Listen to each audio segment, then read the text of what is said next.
This church is in a serious dilemma, and I want you to think about it. And I ran it by a half dozen ministers, and here are our options. Because all of our literature currently teaches that the kingdom of God is built the way my Baptist father-in-law believes. Christ comes and builds the kingdom. All of our literature is written that way. Now here's option number one. Ready? Let our literature say that, and it's false. I've written, I don't know, probably 1 million words about the gospel. I've got to alter those. When would I do that? We can't let it go out. It's not true. So that's option number one, would just let it stay there, out of the question. Option number two, withdraw all of our literature on the subject of the gospel.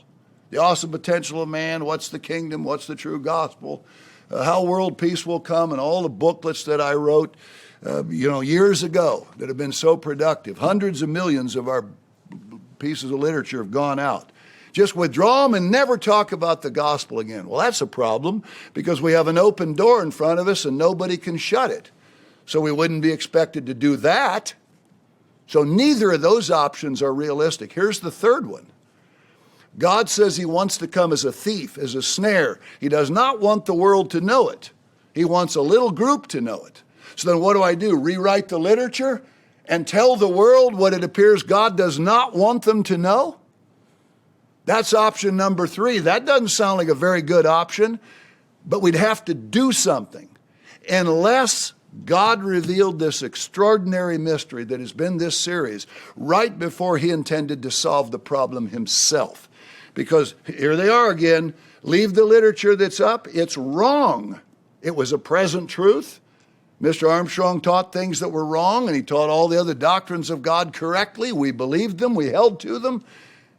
But I no longer could, how would our ministers counsel people who are reading booklets that are wrong? Well, this is actually wrong, but we need to understand it should say this. Well, they'd say, if I were a prospective member like I was 55 years ago, I'd say, well, why hadn't it changed?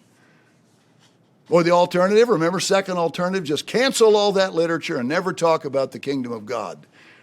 Well, again, no one could consider that a viable option. And the third one is start rewriting it. Now, that would even take a while, and then we would do, because the work is booming. Make no mistake, we are booming right now. I've never seen anything like it. And we're poised to do big stuff. So what would we do? Just sit on that? We're wonderfully positioned to explode. But then we would be telling people what God doesn't want known.